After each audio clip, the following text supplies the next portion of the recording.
Hello everyone and welcome back to a brand new video where today we return with round 10 of the F1 1998 career mode. Yes, we're back this weekend for the British Grand Prix. Unfortunately, can't quite get the old version of Silverstone inside this game, so we're taking classic cars to a modern layout here for the British GP. But of course, if you missed out on the last video that went live from Austria last week, I would highly recommend going back and checking it out. It was quite a chaotic race from the Styrian Mountains, but it was very, very good fun nonetheless. Heading, though, into this weekend, it is still Michael Schumacher who leads the way ahead of Eddie Irvine, but really you could make a claim that any of our top four are still with a shot at the Drivers' Championship. We're still in P8 overall, tied on points with Jean Alesi and his Sauber at the moment, and Constructors-wise, well, we're ahead of Sauber still. P7 in the Constructors. We are desperately trying to hang on to as many places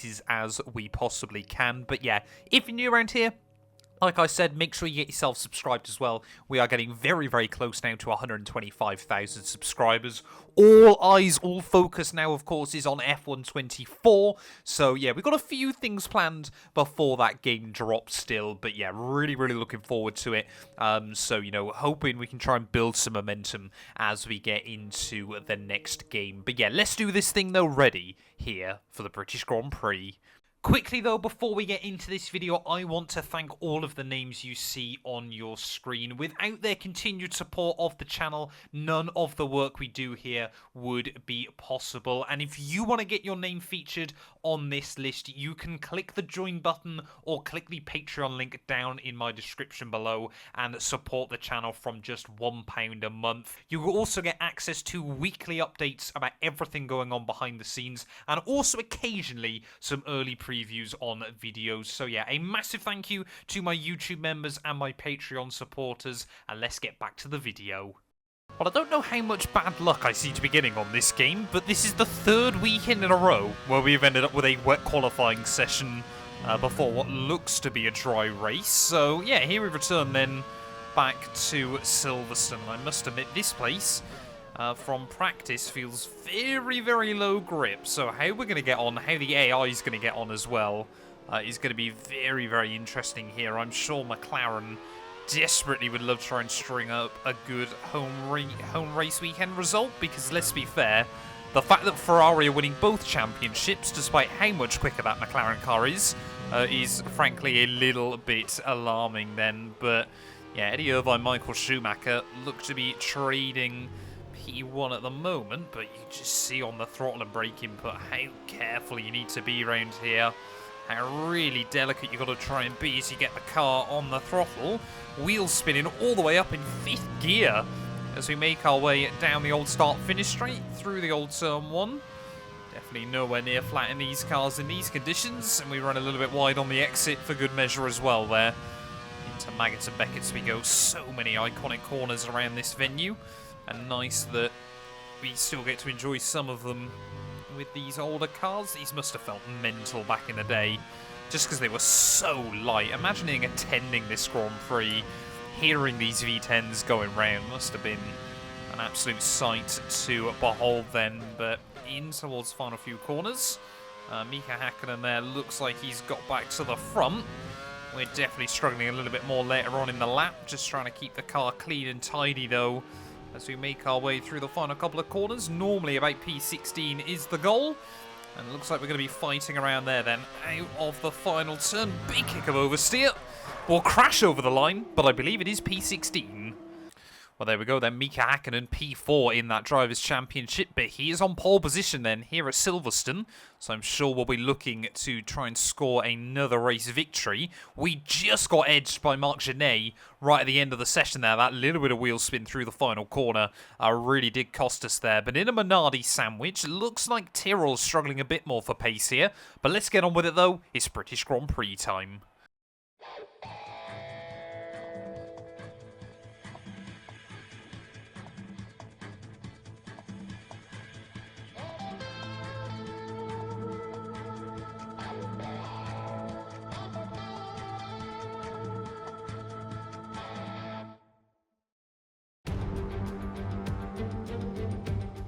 Welcome along then to Great Britain and the Great Silverstone circuit for today's Grand Prix.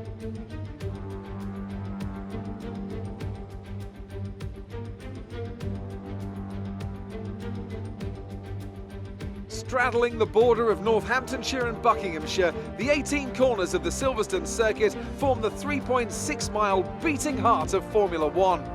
It's been reinvented over the years, with Turn 1 now the fast right-hander of Abbey, but the magic of racing is as strong here as it's ever been.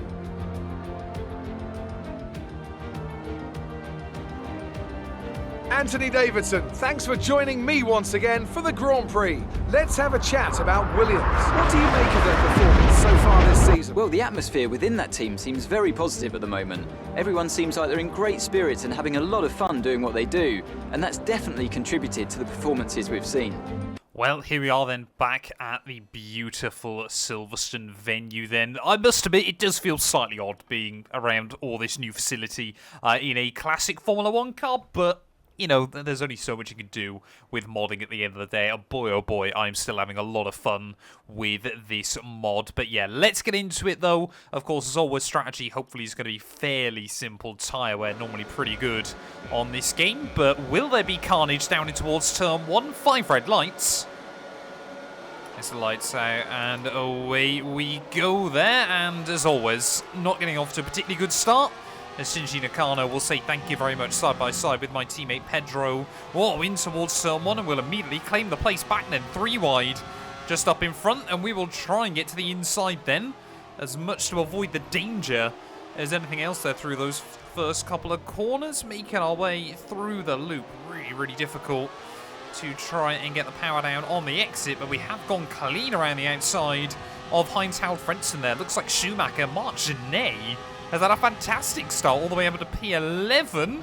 There's a little bit of a lock-up there by Genet. Schumacher lucky not to lose a wheel in all of that going on. Can we have a look down the inside though? Rubens Barrichello, who spots me at the last second and backs out and trying to get to the apex. And this has been quite a ridiculous start then, but pretty clean and tidy despite all that. Genet and Schumacher side by side back into the old turn 1. We'll just have to sit back and see if we can capitalise on the exit. But yeah, certainly lacking a little bit of downforce there as, well, Barrichello, whoa, really gave me a squeeze back through Maggots and Beckett's there. That is one of the things the AI can do here because of the damage model. They will really, really try and chop across you onto that apex there, so you kind of just got to back out of it as Heinz-Harald Frentzen will make it by Shinji Nakano as well. So perhaps lacking straight line speed here as well. Down the hangar straight, not 1 but 2 cars trying to have a look past me. We'll fight it out with Nakano on the exit as we watch Genet now come under increasing pressure, but it is still Hakkinen at the front of the field at the end of lap 1. And what a lap 1 it has been. I'll come to the end of lap 2. Mika Hakkinen there trying to create a little bit of a gap early on, but Marc Genet, I feel this is going to be one of those tracks where us back markers are going to really, really struggle to match the midfielders as Frentzen weaving this way and that. Trying to have a look past Barrichello down at turn 1. We're just trying to avoid the AI as best as possible there as we might try and get a run on the Stewarts. He wants to try and completely move across me there through turn 3, and lucky that neither of us lost a wheel as Frentzen big wobble once again on the exit the corner. Really has struggled in that Williams car all season long, has Heinz-Harald Frentzen. Yeah, Barrichello is very, very aggressive. If anything good came out of that scrap with Rubens Barrichello, it looks like he picked up some front wing damage, so yeah, he might not be so much of a threat, at least in the first half of this Grand Prix. He's dropping back by, well, over probably close to 2 seconds a lap since then. Damon Hill, though, not too sure what happened to him at the start of this Grand Prix, but he was way down the order. So he's now on a bit of a fight back, and I feel will be past me pretty soon. Oh, here we go, Frentzen down the inside of Genet. And the old turn 1 again. We are able to hang pretty close to these two at the moment, but I feel that was probably thanks to Genet holding Frentzen up. Williams driver up at a P12, though. But yeah, staggered by just how consistently brilliant Marc Genet has been so far this season. Constantly is fighting, whoa, higher than you would expect that car to be, as, well, a little mistake there is pretty much going to open the door for Damon Hill. And the 1996 world champion will make his way by. Here we go, Damon Hill then.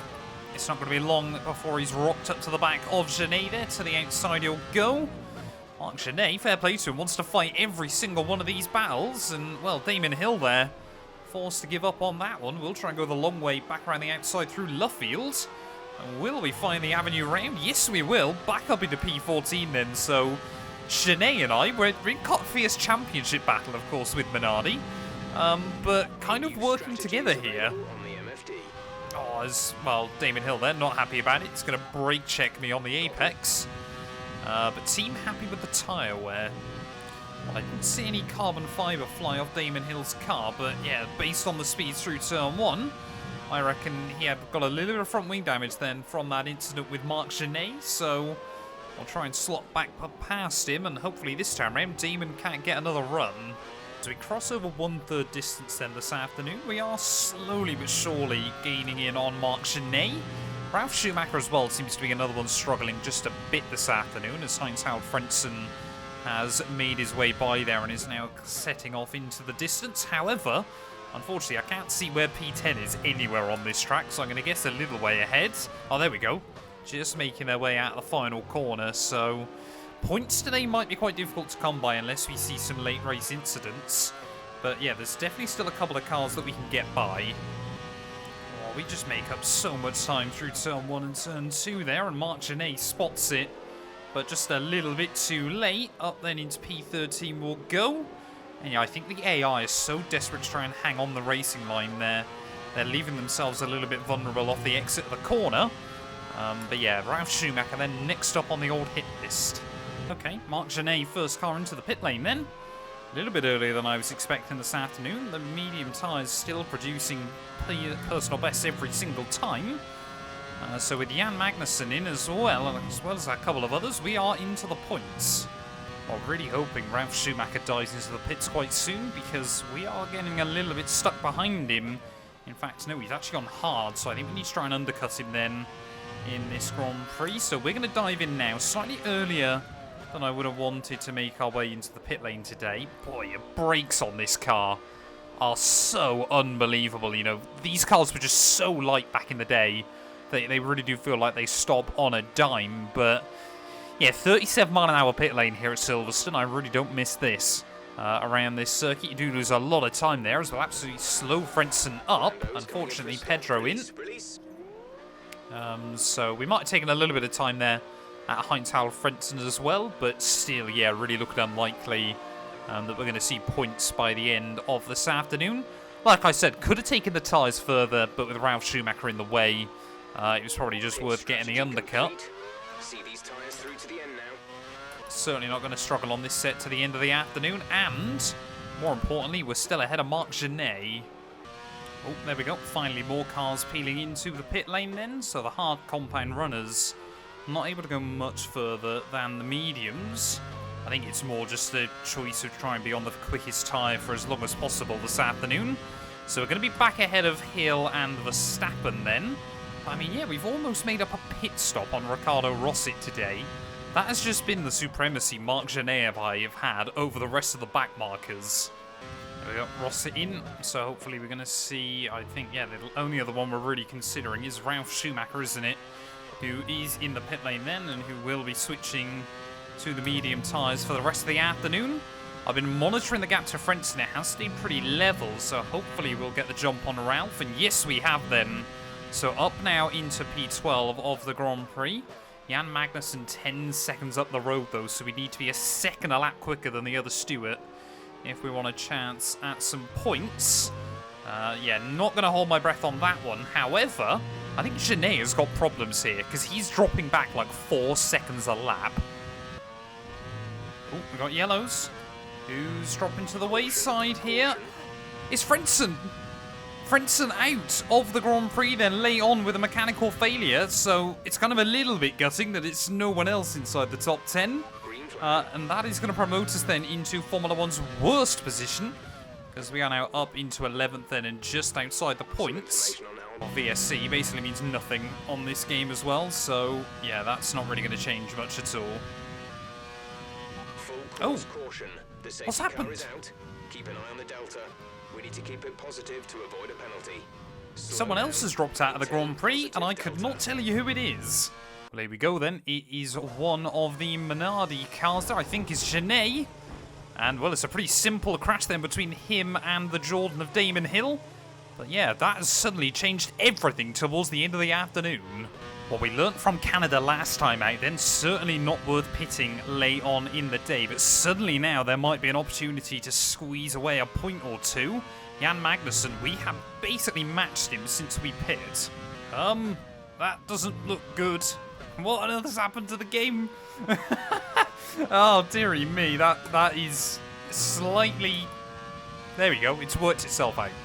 Well, a late race safety car then here has the opportunity to change absolutely everything, and we have got just a 2-lap sprint to see us to the checkered flag here. Can we try and score some points again in similar fashion to what we were able to achieve last weekend? I think it's going to be Hakkinen still leading the way at the front of the field, but my eyes are set on Jan Magnussen in front there. I feel Jacques Villeneuve has probably got the pace to stay ahead of me right towards the end of the afternoon. But Jan Magnussen, if he's weak through these first couple of corners, there might be an opportunity there. As Ralf Schumacher tried to have a look for it, but will immediately make the move happen down the inside of the Danish Formula 1 driver. And we are finally then up to the points for the first time this afternoon. Oh, Ricardo Rossi. Oh, he's a lap car is what he is there, and he's going to do a fantastic job of getting my way through the first couple of turns. But look at this, almost 4 wide as we make our way down the back straight there. I think that's another lapped car. My teammate De La Rosa has gone a lap down at some point, and that's left Jacques Villeneuve and Alex Wurz there having a bit of a battle then. So I don't believe we've actually lapped him before so far this season. But it looks like we are going to get the jump on Pedro De La Rosa. And now, all eyes on the Benetton in front of us. Could we still score more here? As that is a lot of understeer through the old turn 1. We've got more yellows out. What on earth is going on? Late on in the day then, as well, Hakkinen is absolutely romp-free. Still at the front of the field, so it looks dead set for McLaren to take victory at their home Grand Prix. I'm sure David Coulthard, though, surely sensed an opportunity this afternoon to try and snooker one away. But can we get close enough to Alex Wurz through the first couple of corners to have a bit of a look? No, we can't there, so we might be confined to a P10 finish unless we can find something around this lap. I believe Johnny Herbert might actually have a tiny bit of front wing damage. It might just be costing him a little bit here and kind of backing us all up into each other. Let's just wait and see. Herbert is definitely struggling at the moment, but unless Jacques Villeneuve can put alongside him, I think we all are just all going to have to follow each other line astern back round to the checkered flag. But yeah, Mika Hakkinen, that is really, really important as we make our way into the second half of the season here. Another win for the Flying Finn. I'll wait and see. Don't want to talk too soon at the end of this Grand Prix, but in towards the final few corners, though, that late race safety car absolutely screwed over Jan Magnussen, who was just dropped down the order there. Hakkinen will win the British Grand Prix and make further strides in closing up the gap to Ferrari. But out of the final corner, it is going to be another point on the board for Arrows. You love to see it. And I can see the drivers starting to approach the podium for the victory celebrations. A real team victory today. Everybody played their part. Congratulations then to Mercedes, your race winners today.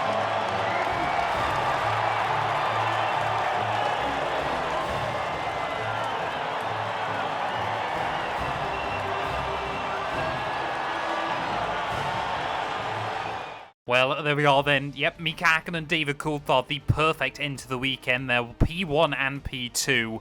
And, well, Hakkinen, very, very ominous there. Fastest lap after fastest lap. Over a second clear of anything that those Ferraris could achieve. But it does mean, though, with that result, that the top 4 in the championship finished in the opposite order in the Grand Prix there. Giancarlo Fisichella beat out both Saubers, with Jacques Villeneuve and Alex Wurz there beating out myself in the end. So both Benettons scoring some points as well there, and neither Jordan able to make it into the top 10 there. Just De La Rosa and Rossi, who were a lap down, and Marc Genet, and Heinz-Harald Frentzen both failing to see the checkered flag. But it does mean championship-wise, well, Jean Alesi gets the jump on myself and Damon Hill. Hakkinen gets the jump on Coulthard, but there is now just 12 points covering our top 4 in the Drivers' Championship. This is going to be a fight right down to the wire, I believe there. Wirtz jumps Frentzen, Herbert jumps De La Rosa as well further down the roster, and constructors-wise, 15 points between Ferrari and McLaren as Sauber jumps Stewart. We jump, well, we stay ahead of Tyrrell, but yeah, we're down into P8 there. Thank you all so much for watching this video, though. If you have enjoyed, please do make sure to leave a like, get yourself subscribed, and we'll be back very soon when Formula 1 returns. I believe next time round, we'll be back at the Hungaroring. You guys do not want to miss that.